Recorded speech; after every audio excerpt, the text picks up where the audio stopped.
is Dr. Joe Williamson from KSU. We're both in the Bagwell College of Education at the university, and we're thrilled to be here today. We've been given 25 minutes to talk about 3 topics, so put your seatbelt on and hang on while we talk to you about these things. The first one is, how do we prepare our teacher candidates to utilize technology in a face-to-face classroom? How do we prepare them to utilize technology or in an online environment? How do we prepare them for virtual instruction? And then finally, how do we prepare them to utilize data to improve their instruction? And Dr. Williamson is going to start for us. Passing the baton. All right. So I'm supposed to talk about how we're preparing teachers to deliver instruction, facilitate learning in a face-to-face classroom. And we've had an opportunity to rethink that in the last 3 or 4 years. We received a large teacher quality partnership grant with Cobb County, and one of the pillars of that grant is really tackling that problem of what students in the digital age need for work and how we can train digital age teachers. So the first thing we did, actually my story is what we're doing and why. So one of the things that we did to decide what we're going to do is first go to schools. And we saw, of course, we're in schools all the time. This is a very collaborative university with school systems. We serve our schools. They're the reason we exist. And so we looked at what's going on in classrooms, and a lot of this technology is very familiar to you. You all know what's going on in K-12 schools, but our schools are investing so much money in K-12 technologies, and it's a part of the culture there. We cannot send our student teachers into a classroom and expect them to blend, expect them to know what to do without having preparation. We cannot send graduates to our schools that are our clients and expect them to retrain them. So these things all have to be very familiar to them, and not only know how to use them, but know how to teach with them and how to learn with them and how to help students develop skills. We also, Dr. Redish and I had an opportunity to do a statewide study for the Department of Education in 2006, and look at where technology is in the state, and our advisory boards and schools say yes, that resonates with our experience, that we have a lot of technology in schools. We actually have great vision of what it can do, but we still need to be partners with our school systems in helping teachers use it well. We're probably using technology more for teacher-directed presentation and changing, but that's really the lower order cognitive skills. So people in our schools that sit on our advisory boards tell us, help us do higher order thinking, and keeping pace with our school systems isn't easy. Mobile learning is big. We have all these initiatives with students bringing their own devices to schools. So we have to have our students going out to schools not saying, they're talking about BYOD, bring your own device, what's that? We have to keep pace with that. So these are the initiatives that our schools have that really focus on that higher order thinking and problem-based learning and flipping the classroom, which means kind of doing the problem-based learning in the classroom and designing blended learning that they can access at home. So these are the kind of things that inform the content of what we need to teach our students. The other thing that became a foundation for what we're doing is we're trying to make sure that our teachers are graduating with the National Education Technology Standards for teachers so that they can help our students reach the National Education Technology Standards for students. And as we look at those, it's far less technical than we think. These have to do with problem solving, higher order thinking. So we need to teach not only our students to use technology, our candidates to use technology, but to use them to support creativity, innovation, and the right things. That's a much more difficult task than teaching them just to know how to use Microsoft Word. The other research foundation that we have is, this is a theoretical concept that we adopt here.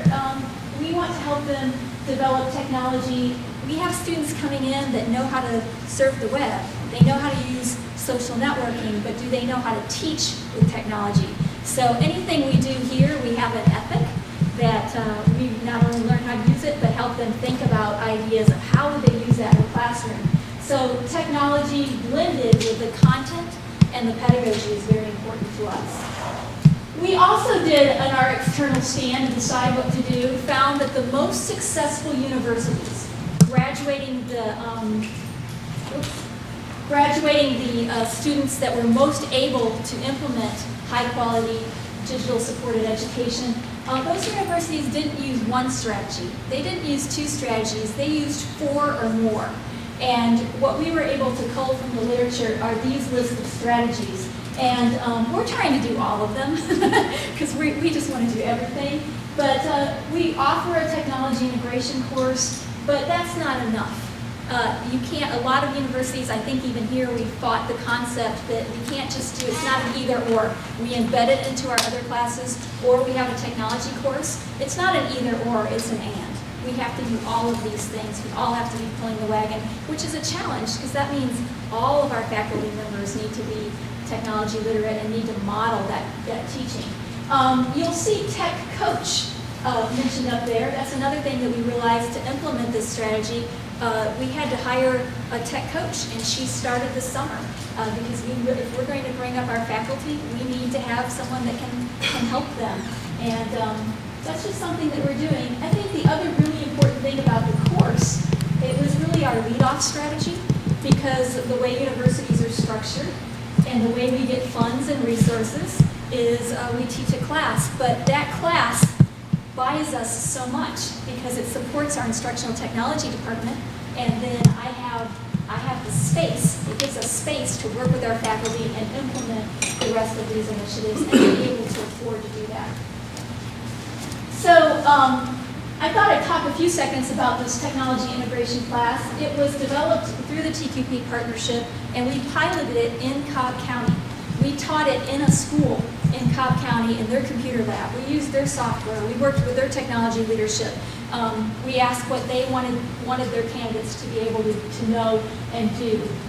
So now that class is scaling, and it's been adopted for all of our education majors, and we're running 12 sections of that in the fall. And it's in the process of being adopted in the middle school and high school. They're working through that and seeing how that goes. So when we actually scaled that course, you'll see it's customized for school districts.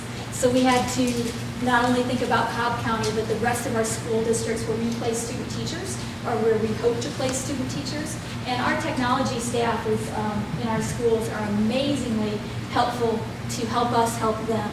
Foresight is always willing to give us some advice. So this is the course content, and you'll see that it's mostly technologies that we've decided to cover. That's the way we talk about it. But I don't want that to be deceiving, because it's not just about the technologies, it's about how we use those in classrooms. So students, when there's an asterisk by the students make projects based on these technologies, it's a performance. You have to be able to use these and produce something. And they also envision little mini lesson plans. And you don't get an A in our classes unless they're at the high levels of technology implementation, a LODI level 4 or above, indicators of engaged learning, and our students walk out knowing those things, knowing that they're supposed to support higher order thinking and problem solving with those, and not just use it for direct instruction. Oops, that's the one. So the other thing, and number one that I wanted to mention, is they are also making a portfolio, as you mentioned, of highlighting what they've learned about each technology, posting those lesson plans so that prospective employers can look at those and say, wow, you learned those things. So that's topic number one. All right, how are we preparing teachers to integrate technology in a traditional face-to-face classroom? So topic number two is how are we preparing them for online learning? Just to make sure that we're all on the same page, you're probably very aware of these statistics where all 50 states are offering some form of online or blended learning. We have 40 states who have a virtual school, like Georgia Virtual School. 6 states have passed legislation to require every high school student to have at least one online class. And I'm so thrilled that we can finally add Georgia to the list. And then several states, including Georgia, have adopted the 10 elements of high-quality digital learning. And you all may be very familiar with this document, but if you're not, I have copies up here. But that's the digital learning now, and it was a large consortium of individuals who put this together, really a think tank of really bright people all over the country, led by a couple of our governors. And it really is a blueprint to what states are trying to do, what legislation they're trying to pass, what regulations and policies and strategic planning that they're trying to do. And I'm thrilled that last year in Senate Resolution 646, Georgia adopted that as kind of a blueprint for what we're going to do here in Georgia. Now, in that digital learning now, and you'll see this manifesting out in the state with what's happening. So people go, what is that coming out of the Gold Dome? And what all are they doing down there? What are they thinking? And I'm like, well, if you want to know what they're thinking, you need to read this document, and you're going to see more of it coming out of there. But the document really encourages states to ensure online learning for all K-12 students throughout their academic career. A lot of people think that online learning is only for high school, and I keep saying no. It is going to happen in middle school. It is going to happen in kindergarten. You know, it's going to be a K-12, if not earlier, initiative. And that happened last year in Senate Bill 289, when I believe the language was we're going to maximize the opportunities for students in K-12 environments. And then also in that same bill, they're requiring students in Georgia to take one online course by the time they graduate from high school, starting with 2014-2015 academic year. Now that may have been pushed back since, but that was what was in the original legislation. The document also encourages states to provide standardized tests online, and Georgia did that as well in this resolution last year. The EOCTs by 2015 and 16 are going online. So a lot's happening. Textbooks are being replaced by digital content. I know they're doing that in several districts. And finally, the thing that really pertains to us in higher ed is that the document is encouraging states to require teacher education programs to offer online preparation. And you heard from Angela that that is absolutely happening. All right, we are now being required. In the past, you may wonder, why is nothing being done with online learning at the K-12 or at the higher ed level? It's because we haven't been required to do so. We've been given mandates every year of things that we have to do, and now we're getting the mandate to put this in, and we are reacting. So the question on the table is, are we preparing our teachers for online learning? And the answer right now is probably no as a whole, but we are moving in that direction, and we are moving quickly in that direction. A national survey a couple of years ago said that only 1.3% of teacher education programs offer online education programs. All right, but as Angela pointed out, the PSC Mother Rule went into effect in January, and I love this Mother Rule. I was so pleased when the PSC came out with this because that gives me the leverage to say, look, we have to do this, all right? And I'm the one always raising the banner of let's advance the use of technology for student learning at KSU. And as she said, it says at a minimum that they'll be exposed to the specialized knowledge and skills that you need for online learning. And I'm very careful about that word exposure because I'm going to be pushing a lot of exposure versus less exposure just in terms of compliance, but full implementation is expected a year from now, fall of 2014. So what does that mean? That means this year every university is working diligently to alter their programs to expose students to this specialized learning for online learning. So we are in the process right now. In fact, we have a retreat Thursday, and our entire teacher education faculty will be meeting to discuss this one of many topics, but this topic in particular. So what's going to have to happen in a year? A lot, okay? First of all, think about student teaching. If you do regular student teaching, that requires hundreds of schools to place all of their teachers. I mean, we graduate, we're one of the leading producers of teacher education candidates.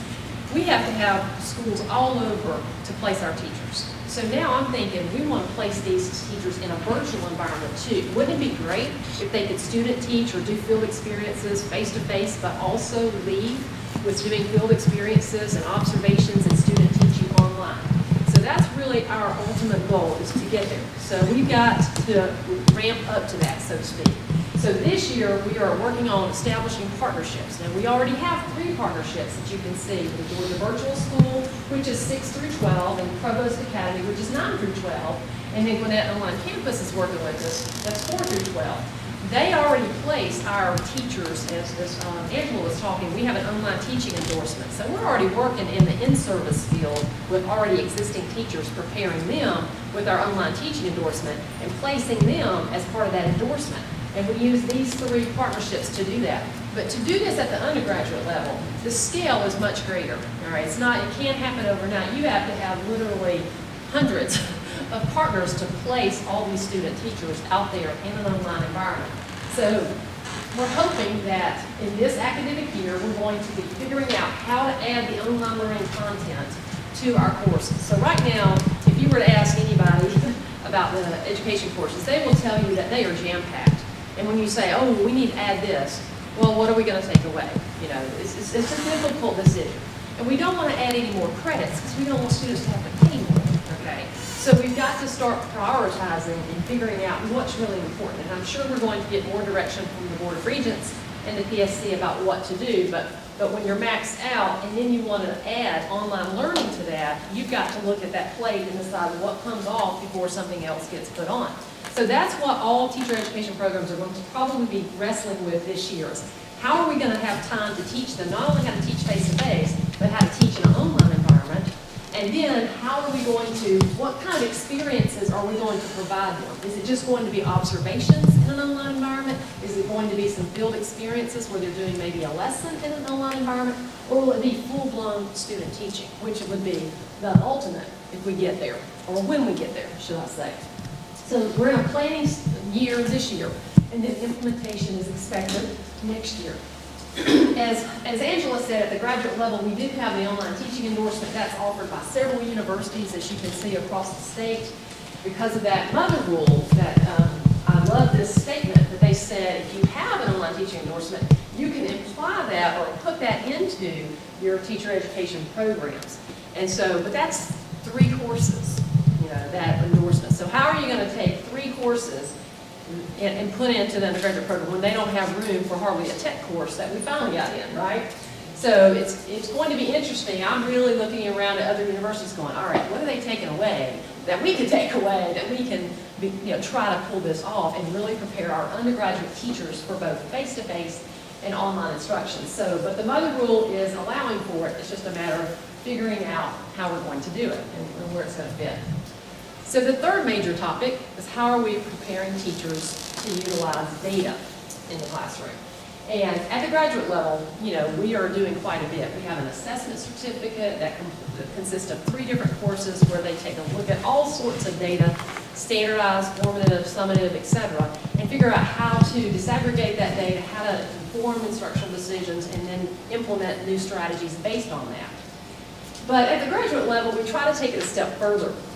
We not only want them to know how to use the data and recognize that, but we want our students to be data coaches in schools. So we have developed a course where we're actually trying to promote them as data coaches. So when they talk to their principal and they say to their principal, I'm required to create a data presentation over the school data this year. They get the data from their principal, they create that presentation, and then they work with their principal to implement that and present that to the faculty, and then work in small data teams and facilitate the use of data in the school. So we're trying at the graduate level to step up the use of data. We do expose them in this particular course to the statewide longitudinal data system. We don't necessarily give them access to it and have them touch it hands-on, although that would be nice if we could get that. I know at the undergraduate level, it's coming, but I think they're putting fake data in it. Obviously, it's a fervent issue for us to take a look at it now, but I think they're populating it with some fake data so that we can use it in our undergraduate and graduate programs, and teachers can be then prepared. But what's interesting is when we ask teachers, do you use this at school? And most teachers aren't familiar with it. They haven't heard of it. That's a common theme for us when we ask them about the SLDS. But we're trying to change that. Now, at the undergraduate level, we have an assessment course. They use lots of data. They're required to create projects where they're using data. They make instructional decisions based on the data. They differentiate based on the data. But again, the SLDS is not necessarily incorporated yet at the undergraduate level. It's a matter, I think, and discussions are going on at KSU right now and probably at other universities about how we get access in order to implement. So I think universities are definitely open to doing that as soon as we can get the proper access to that data, or to that system. Lessons learned. You want to wrap us up? I do, thank you. So you'll see that these are lessons learned, but in parentheses, learning, because we're just thinking through these things, and I don't want to think that we've arrived. But we thought that we'd summarize some of the themes that we've talked about, and maybe that would help you with some policy or thinking about how to respond to us and learn with us. So we think the lesson learned the most important lesson is it has to be a partnership with the schools and the districts with technology, because we learn from them and they learn from us. It cannot only be what is happening in schools now. We have the tension of also preparing our students for the future, or maybe come up with what research says we ought to do, so that partnership is very, very important. We love it when our schools teach us things. We also love it when our student teachers go into schools and a cooperating teacher will call me and say, I love having a student teacher from KSU because I get such great ideas. In fact, I ask cooperating teachers, why do you do this? It's a lot of work. And they're like, well, we do it to learn. We get ideas. It's our connection for continued learning. So we want that partnership with schools is critical with us. We talked about multiple strategies, and we hope that you remember that when you're thinking about policies, that it really has to be many, many things, not just one thing. TPAC is so important to us because not only do we have to teach about technology, we have to teach them how to use it in certain ways, how to teach with it. We also think this undergrad tech course is critical. My job this fall is to coordinate that course. That's my official job. But I have many secret missions because we have that. I have space to work. And you can see that that tech course isn't going to do everything. And the tech course is so full. Right now, what we're doing to address the online learning need is when we teach students to make videos for class, we're also telling them these are learning objects. We're teaching them how to make online learning objects and putting things online and sneaking things in. But we can't continue to sneak things in that course and not overwhelm our students and our instructors. So we're looking for ways to parcel things out.